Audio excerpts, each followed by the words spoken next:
আপনাকে আমাকে আল্লাহ পাক রব্বুল আলামিন মানুষ বানাইলেন, এর জন্য শুকরিয়া আদায় করার দরকার আছে না নাই? শুকরিয়া যদি আদায় করতে হয় তাহলে আমরা সবাই এক কণ্ঠে একই চিত্তে বলি আলহামদুলিল্লাহ। আল্লাহ বলেন, তোকে আমি মানুষ বানায় তো শেষ করি নাই। আব্দুর রহমান, আব্দুর রহিম, রহিমা, হালিমা, আমি আল্লাহ তোকে আশরাফুল মাখলুকাত হিসাবে প্রেরণ করেছি, বলি আলহামদুলিল্লাহ। শুধু কি তোকে আশরাফুল মাখলুকাত বানিয়েছি? আশরাফুল মাখলুকাত তো সৃষ্টির সেরা মানুষকেই বলা হয়। যত মানুষ আছে সব মানুষ হচ্ছে আশরাফুল মাখলুকাত। এখন মানুষের ভিতরে তফাত আছে না নাই? নবীর যুগে মানুষ ছিল কি ছিল না? নবীর পক্ষে যারা কথা বলছে, নবীর সাথে যারা একতা পোষণ করেছে, নবীর বন্ধুরূপে যারা নবীর কাছে ছিল, নবীকে যারা মানে নাই এবং নবীকে যারা মেনেছে তারাও দেখা গেছে মানুষ, আর যারা মানে নাই তারাও চেহারা সুরতে দেখা গেছে কি মানুষ। তাহলে মানুষের ভিতরে তফাত আছে না নাই? মানুষের ভিতরে মানুষের তফাত হচ্ছে, একটা হচ্ছে মুমিন মুসলমান, আর একটা হচ্ছে বেঈমান কাফের। কথা বলেন ঠিক কিনা? তে আশরাফুল মাখলুকাত মানুষ। আল্লাহ বলেন, হে আব্দুর রহমান, হে আব্দুর রহিম, রহিমা, হালিমা, খাদিজা, আমি আল্লাহ তোকে শুধু মানুষ বানাই নাই, আমি আল্লাহ দয়া করে মায়া করে আমি আল্লাহ তোকে মুসলমানের ঘরে পাঠিয়েছি, বলি আলহামদুলিল্লাহ। জোরে বলি আলহামদুলিল্লাহ। আল্লাহ পাক বলেন, হে আব্দুর রহমান, আব্দুর রহিম, আমি আল্লাহ শুধু তোকে মানুষ বানায়া এবং মুমিন বানায়া মুসলমানের ঘরে বানায়াই শেষ করি নাই, আমি আল্লাহ এমন একজন নবীর উম্মত তোমাকে বানাইলাম, যেই নবী হচ্ছে আখির নবী, শ্রেষ্ঠ নবী, ফখরে দো আলম নবী, নবীদের নবী, নবীকুল শিরোমণি, মাহবুবে সুবহানি, যিনি হচ্ছেন আকিয়ে কাউসার, রহমতে আলম, নবীগুল আরদ ওয়াল আজম, হাবিবে কিবরিয়া, আশরাফুল আম্বিয়া, জনাবে মুহাম্মদুর রাসূলুল্লাহ সাল্লাল্লাহু আলাইহি ওয়াসাল্লাম, যিনি হচ্ছেন ইমামুল মুরসালিন, যিনি হচ্ছেন খাতামুন নবিয়্যিন, তিনি হচ্ছেন আখির নবী। আনা খাতামুন নবিয়্যা লা নবিয়্যা বাদি। রাসূল বলেন, আমি হচ্ছি শেষ নবী, আমার পরে কোনো নবী নাই। বলেন সুবহানাল্লাহ। আমাদের নবী এমন একজন নবী, শ্রেষ্ঠ নবী, মহানবী, শেষ নবী, আখির নবী, নবীদের নবী, সকল নবীদের যিনি শিরোমণি, মাতার মুকুট, তিনি হচ্ছেন আখির নবী, বিশ্ব নবী মুহাম্মাদুর রাসূলুল্লাহ সাল্লাল্লাহু আলাইহি ওয়াসাল্লাম। তিনি কি ছোট নবী না বড় নবী? তিনি কি মুসা নবীর মতো নবী না আরো বড় নবী? তুমি কি ঈসা নবীর মতো নবী না আরো নবী? ইব্রাহিম নবীর মতো নবী না আরো অনেক দামি নবী? অনেক দামি নবী, যেমন তার সাথে কোনো তুলনা চলবে আমাদের নবীর সাথে?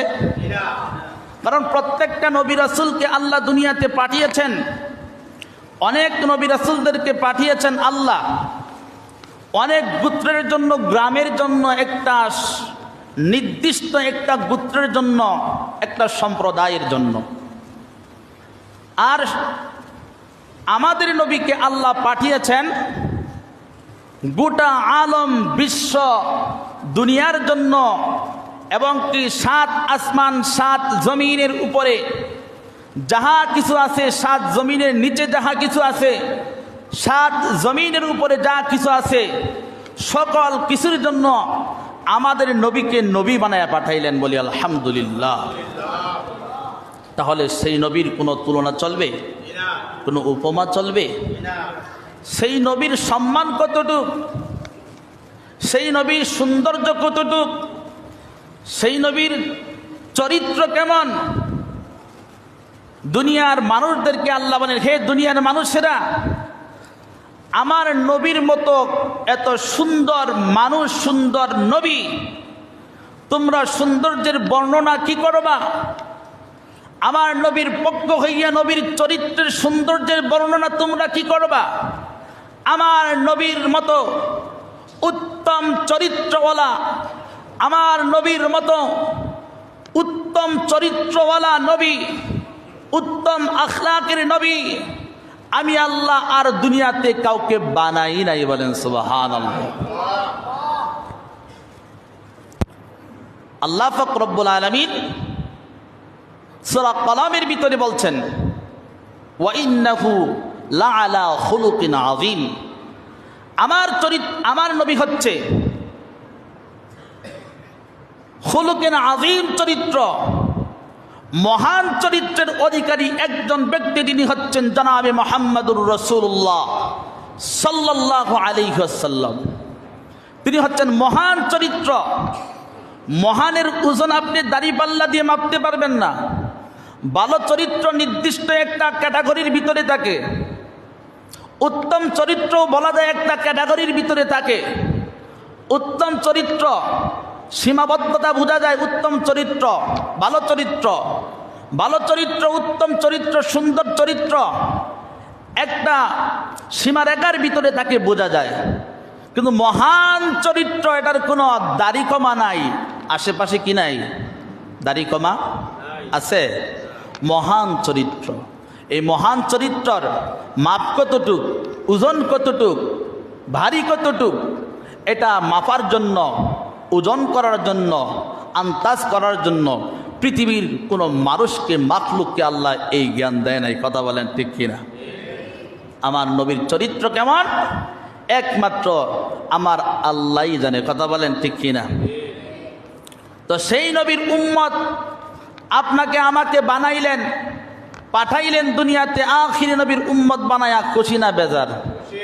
জোরে বলেন, খুশি না বেজার? যে তাহলে আওয়াজ হচ্ছে বোঝা যায় মনে হয় খুশি না বেজারই মনে হয় আছেন।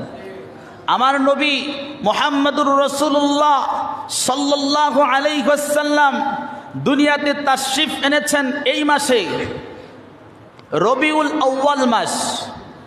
আরবি মাসের কত নম্বর মাস? 3 নম্বর মাস না 4 নম্বর মাস?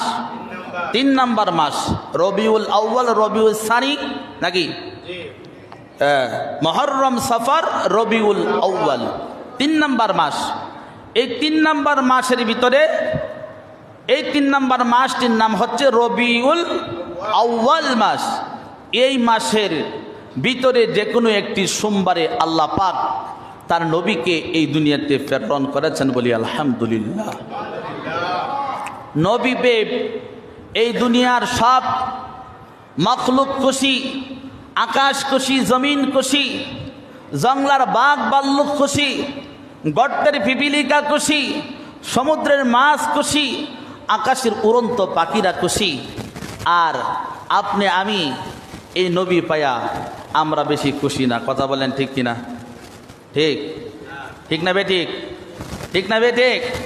নবী ভাইয়া খুশি না বেজার?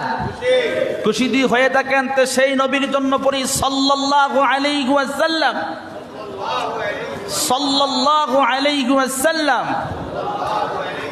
সাল্লাল্লাহু আলা মুহাম্মদ। কার নামের উপর দুরূদ পড়লাম? নবীর উপর দুরূদ পড়লে নবী খুশি হন না বেজার হন? দুরূদ পড়তে চায় না, রাস্তাতে হাঁটতেছে দুরূদ পড়ে না। দুরূদটাকে নির্দিষ্ট একটা স্থানে আমরা নিয়ে এসেছি। কিছু জিলাপি আর কিছু মিষ্টি তবারক হইলে এখানেই মনে হয় নবীর দুরূদ, আর মনে হয় কোথায় নবীর দুরূদ নাই। কথা বলেন ঠিক কিনা? না, একটা মানুষ তার 24টা ঘন্টার ভিতরে ওই লোকটাকে বেশিক্ষণ ঘুমিয়ে থাকে না দাঁড়িয়ে থাকে, সজাগ থাকে? একটা মানুষ 24 ঘন্টার ভিতরে বেশিরভাগ ঘুমিয়ে থাকে না সজাগ থাকে? বেশিরভাগ কি থাকে? সজাগ থাকে। তো একটা মানুষ সজাগ অবস্থায় যদি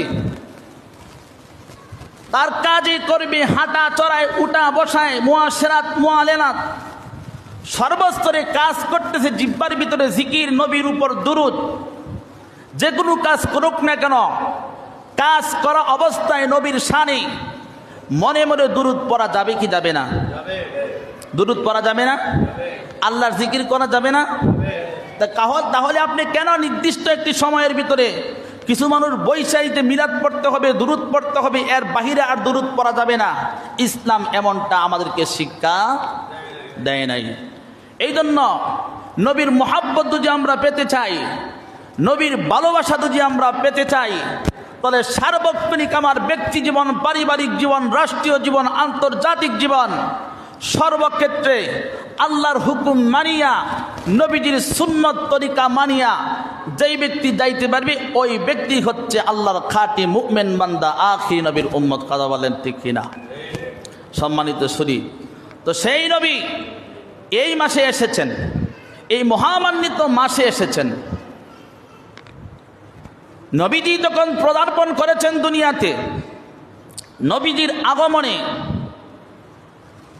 মা বায়ানিল ওয়াকিয়াতিল আজিবা, নবীজির মা আমেনা ডাক দিয়ে বলেন, পৃথিবীর মানুষ, আমার সন্তান পৃথিবীতে এসেছে, এমনভাবে এসেছে, আমার সন্তান পৃথিবীতে আসার সময় অথবা আসার আগে আমি একটা পিঁপড়ার কামড় বুঝতে পেরেছি যে আমার শরীরে একটা পিঁপড়া কামড় দিয়েছে, কিন্তু আমার শিশু মুহাম্মদ দুনিয়াতে পদার্পণ করেছেন, আমি পিঁপড়ার কামড়ের মতো টের পাই নাই। বলেন না সুবহানাল্লাহ।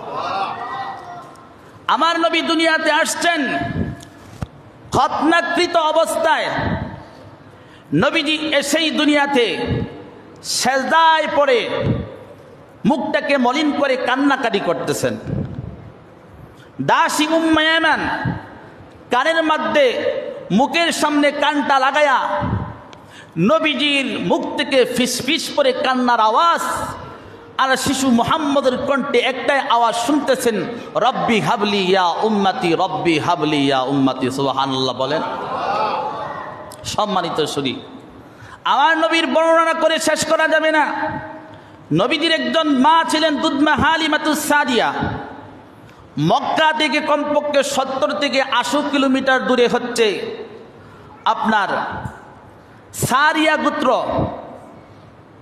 ওই 80 কিলোমিটার দূর থেকে হালিমাতুস সাদিয়া, মক্কার একটা রসম ছিল, একটা যুগ ছিল। তদানীন্তন সময়ে মক্কার মানুষেরা, সম্ভ্রান্ত ফ্যামিলির মানুষেরা তাদের সন্তানকে জন্মের পরে দুধ খাওয়াতেন না, বুকের দুধ তারা কি করতেন না, পান করাতেন না বেশি দিন। তো কিছুদিন পরে কি করতেন, এইরকম ভাবে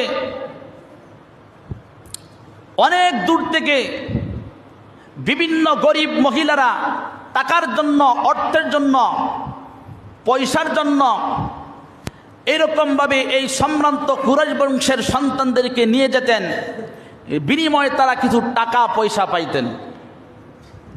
তেমনিভাবে হাদা, নবীজির দুধমা হালিমাতুস সাদিয়া, তার বান্ধবী, তিনি সহ আরো 8 থেকে 9 জন মহিলা, মেয়ে মানুষ, তাদের নিজস্ব বাচ্চা যাদের আছে তারা নিয়ে যেতেন। কারণ যাদের বাচ্চা নাই তাদের বুকে তো কি নাই, দুধ আছে। যে সমস্ত মহিলাদের বাচ্চা আছে, গরিব, ওই সমস্ত মহিলারা মদিনায় একটা সিজনে, একটা সময়ে চলে যাইতেন।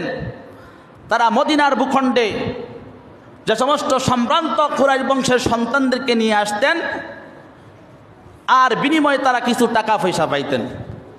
তো একই সঙ্গে হালিমাতুস সাদিয়া 8 থেকে 9 জন বান্ধবীদেরকে নিয়ে মক্কার জন্য তারা উটের পিঠে বিভিন্ন গাদার উপরে সোয়ার হয়ে রওনা হলেন। একটু যেতে না যেতেই হালিমাতুস সাদিয়ার উট এবং উটনি অথবা গাদা ধরে নেন। তার গাদাটা, উটনিটা দুর্বল একটা উটনি, তিনি বান্ধবীদের সাথে পাল্লা দিয়ে সাথে যেতে পারে নাই, প্রকান্তরে তিনি আস্তে আস্তে পেছনে পড়ে গেল। এইরকম ভাবে তার সাথের বান্ধবীরা সবল দেহ উট নিয়ে, গাদা নিয়ে গাধার উপর সুয়ার হয়ে স্বামীকে নিয়ে বাচ্চাকে নিয়ে মদিনার উদ্দেশ্যে